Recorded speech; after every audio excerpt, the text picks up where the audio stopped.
Hello students, today we will discuss about the styloid apparatus. It is a very important question for your exam. So let us discuss what do you mean by this styloid apparatus. Now when you will see the styloid apparatus, this styloid apparatus basically consists of the styloid process. Now you know that when you will have the norma basalis in the base of skull, you will have a projection from the temporal bone, and that is known as the styloid process. Now from this styloid process, there are few structures like ligaments and muscles are attached. So all of them is called as a styloid apparatus. So what are the ligaments and muscles? Those are related to this styloid process. So there are 3 muscles and there are 2 ligaments. So you have to understand what are the muscles. So there are 3 muscles. One is known as stylohyoid, styloglossus and stylopharyngeus. Now suppose this is your styloid process. Now from the styloid process, if you will see from above downward, you will have the tongue, then you will have the hyoid bone, and below the hyoid bone you will have the thyroid cartilage. So this is your tongue. Now below the tongue you will have this hyoid bone, and below the hyoid bone you will have the thyroid cartilage. So what will happen that one ligament, one connection, that is the connection from this styloid process to the tongue, this is known as styloglossus. Then you will have styloid to the hyoid bone is known as stylohyoid, and then you will have styloid to the thyroid cartilage posterior border, and that is known as stylopharyngeus. So these are the 3 structures which are coming from styloid process and going to the anterior part of your head and neck. Now there are 2 ligaments. One is known as stylohyoid ligament, another is known as stylomandibular ligament. Clear?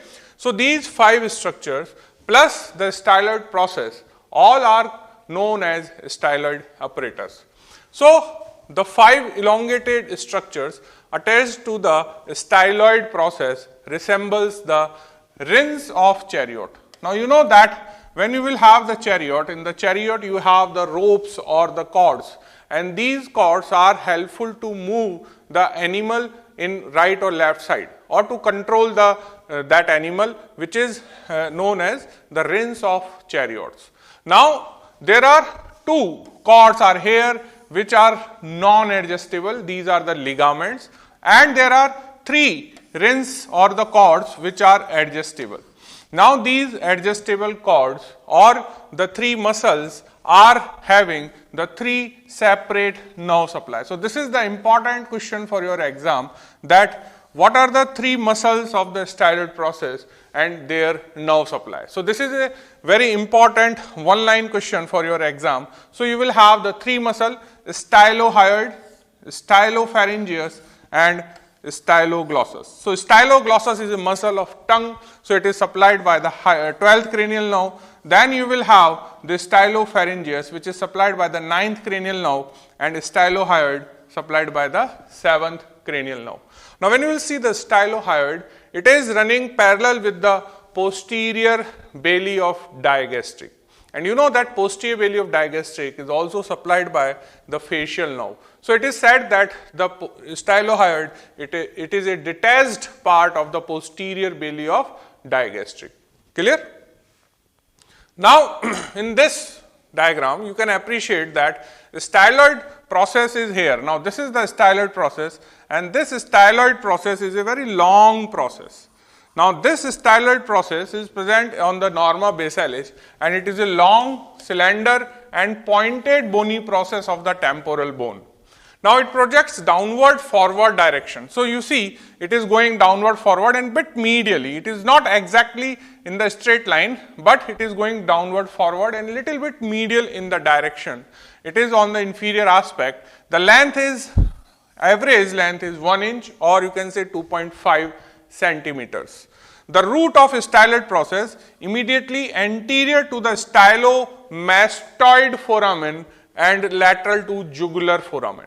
Now these landmarks are important to understand. Now if you will see this norma basalis, you can see that this is your carotid canal. Now posterior to the carotid canal, this is your jugular canal.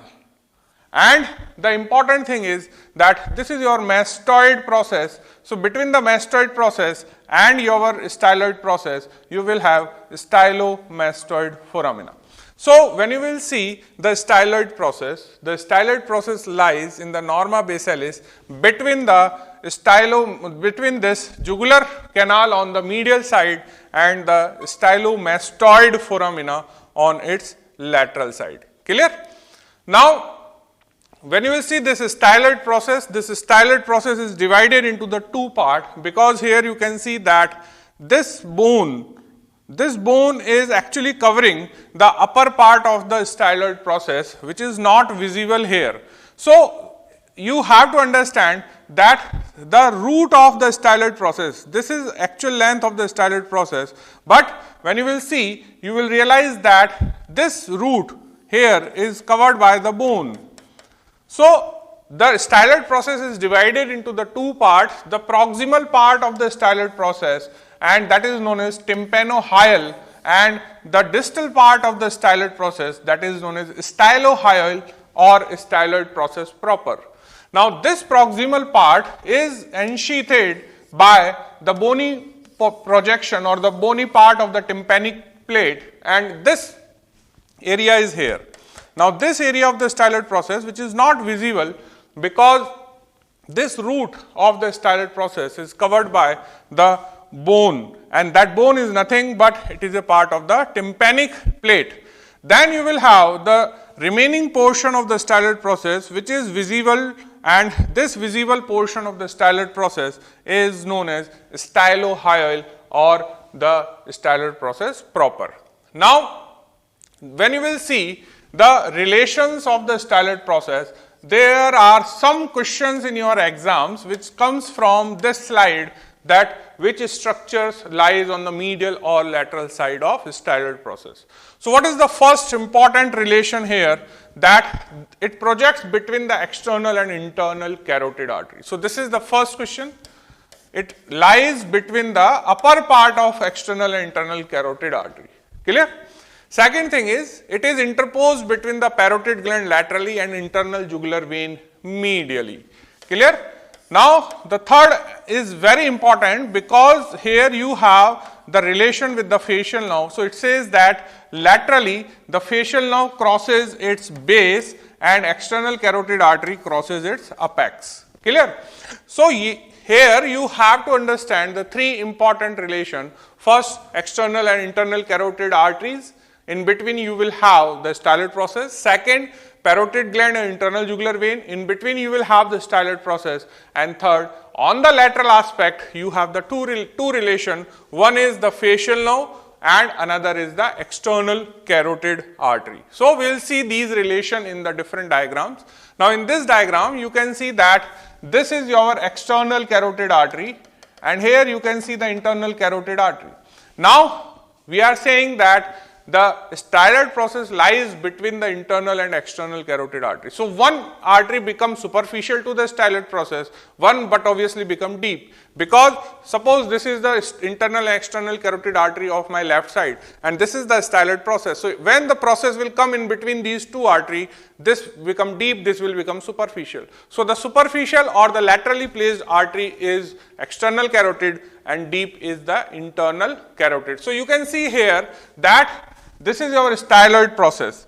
Now, when you will see the styloid process here, you can see that this styloid process is visible here, and this is your external carotid artery which is crossing the lower portion, or you can say tip or apex of the styloid process. While this internal carotid artery is going deep, the internal carotid will enter into the skull through the carotid canal. So, this is the first and important relation which you can also appreciate in this diagram also, that this is the styloid process, and as you will see the tip. Now, this tip is not visible here. Why? Because the external carotid artery lies on the tip of styloid process laterally. Now, in this diagram you can appreciate the relation of facial nerve. Now, you know that facial nerve comes out from stylomastoid foramina. Now, once this nerve will come out, immediately this nerve will enter inside the parotid gland. You can see that this is the parotid gland and this is the entry of your facial nerve. But the important thing comes is that this is the styloid process. Now this styloid process is laterally related to this facial nerve. Now you have to understand this concept that what will happen, here is the foramen. Now this is the stylomastoid foramina. Through this the facial nerve is coming out. Now this now is having two ways to enter into the parotid gland. It can go medial side of this styloid process, then it will enter, or it can come laterally and then it will enter into the parotid gland. So which is the more suitable path? Answer is the lateral to the styloid process. So this now will comes on the lateral side of the styloid process and then it enter into the parotid gland. But the important thing you have to understand that this relation is near the base of skull, that means near the upper part of styloid process. So in this diagram, if you will see, you will realize that this is the location of your stylomastoid foramina. Now from this stylomastoid, the facial nerve will come out and it will come in relation here only, and then it will enter into the parotid gland, which will here, and this external carotid artery will come in this lower part of your styloid process. So on the lateral side, you will have two relations. One is the upper relation, or near its upper part is the facial nerve, and one relation is near its tip, that is external carotid artery. So these are the two important lateral relations of styloid process, which are very commonly asked question in exam. Write down the lateral relations of styloid process. So there are two things. One is the facial nerve near the base and external carotid artery near its tip. Then in this diagram you can appreciate that this is your styloid process. Now see, when you are having the styloid process, you always should always keep this image in your mind that this is your styloid process. Now this is the internal jugular vein exit, that is the jugular canal. So this jugular canal or the internal jugular vein comes medial to the styloid process. This is the styloid process. Suppose we will draw the axis of the styloid process.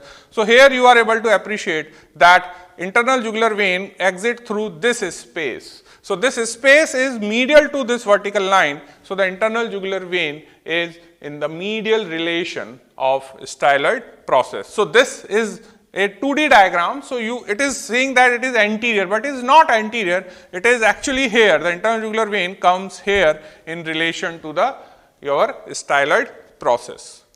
Now we will see in few details of the contents or the apparatus. One is styloglossus muscle. Now styloglossus, as the name suggests, it comes from the styloid process and it enters into the tongue. So it originates from the anterior surface of the tip of styloid process and adjoining part of the stylohyoid ligament, and it goes to the side of the tongue, and when it contracts, it pulls the tongue upward and backward. So the action is it pulls the tongue in posterior direction, so it is a upward backward pull of the tongue. Now the second part of the styloid apparatus is stylohyoid muscle. Now when you will see this muscle is considered as a detached part of the posterior belly of digastric. That's why this muscle is also supplied by the facial nerve. Now when you will see the stylohyoid, it is a cylinder muscle which arises from the posterior surface of the styloid process, and it approaches to the hyoid bone at the junction of the body and greater cornu. So at the time of the swallowing, this muscle pulls the hyoid bone in upward direction. Then you will have the stylopharyngeus. Now this stylopharyngeus is a muscle which is supplied by the 9th glossopharyngeal nerve, and this is a muscle which develops from the 3rd pharyngeal arch. Now this muscle extends or arises from the medial side of your styloid process near the base, and it enters into the pharynx. You know that there are gaps present between the constrictors. So this stylopharyngeus enter into the pharynx between the gap of superior and middle constrictor, and it ultimately insert on the posterior part of the lamina of thyroid cartilage, and it helps to elevate the larynx because it is having the attachment to the thyroid cartilage, which is a major cartilage of the larynx. So it is responsible for the movement of larynx, particularly it elevates the larynx during the swallowing and phonation. So when you will see the structures, so this is your styloid process. Now first muscle is from styloid process to the tongue. Now this is your tongue. So this muscle is become styloglossus. Now this styloglossus is coming from the anterior surface. So this is the important thing, it comes from anterior surface. Then you will have the hyoid bone. So this is your hyoid bone. Now to the hyoid bone you will have the relation or the connection is stylohyoid muscle, which comes from its posterior side and it will reach to the hyoid bone. Then you will have the stylopharyngeus. So this is your thyroid cartilage, and this stylopharyngeus will comes from the medial side and it will attach to the posterior border of your thyroid cartilage. So there are three questions from this slide. One is about the origin. So styloglossus anterior surface, stylohyoid posterior surface, and stylopharyngeus medial surface. And the second question about the nerve supply. So styloglossus is going into the tongue, so it is supplied by the 12th cranial nerve. Then stylohyoid supplied by the 7th cranial nerve, and this stylopharyngeus supplied by the 9th or glossopharyngeal nerve. Then we will have the ligaments. Now styloid apparatus consists of two ligaments. One is known as stylohyoid ligament, another is stylomandibular ligament. Now this stylohyoid ligament extends from the styloid process to the lesser cornu of hyoid bone, while stylomandibular ligament extends from tip of the styloid process to the angle of ramus of the mandible and posterior margin, and sometimes this stylomandibular ligament pierced by the facial artery. So in this diagram you can see that this is your posterior border of the mandible. Now here you can see this is your styloid process. Now there is a connection, and that connection is visible here, and now this connection is approaching the posterior margin as well as angle of your mandible. Now this is one of the accessory ligament of temporomandibular joint, and this is known as stylomandibular ligament. Now there is a one more ligament, is the stylohyoid ligament. So here you can see that this is your stylohyoid ligament. Now this is your styloid process, this is your hyoid bone, and in between you will have the connection, and this is stylohyoid ligament. So these two ligaments, stylomandibular and stylohyoid ligament, are non-adjustable cords of your styloid apparatus. Now the lastly is the Eagle's syndrome. Now Eagle's syndrome is happened when there is a elongated styloid process, abnormally elongated styloid process. I told you that the normal size of styloid process is roughly around 1 inch. But if there is a abnormal elongation of the styloid process occurs, or if the stylohyoid ligament calcified, it will causes some problem. The most common cause is that patient has the complaint of posterior part of the throat pain, and the pain will increase when he will do the movement of the neck. Now this is the very classical symptom in this Eagle syndrome. Apart from that, you have the recurrent throat pain in the region of the tonsillar fossa, and you know that tonsillar fossa is an area of oropharynx, and this is radiating to the ipsilateral ear. Clear? Apart from that, the pain is increases during the turning of head. Patient is having the dysphagia, the pain on extending the tongue, change in the voice, tinnitus, and these symptoms aggravate during the swallowing, and this clinical condition is known as Eagle syndrome or stylgia. Clear? So this is a clinical scenario based question you may have in the exam. So you have to understand that if you will have these symptoms, the answer is due to the abnormally elongated styloid process. Now you have one more question, that which other bones in the human body is having the styloid process. So you will find the styloid process at, one is the head of the fibula. Now when you will see the head of the fibula, now here in this diagram you can see that this head is having a projection. Now this projection of the fibula is known as styloid process.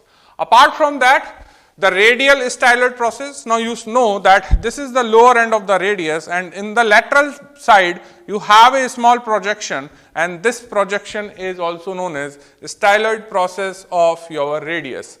Then you will have the ulnar styloid process, which is also present near the distal end of the ulna, and this distal end of ulna is also having the styloid process. So whenever you are having the styloid process in viva, you have to keep in mind that there are 4 bones where we are talking about the styloid process. One is the styloid process of the temporal bone, second the styloid process of the fibula, the styloid process of the radius, the styloid process of your ulna.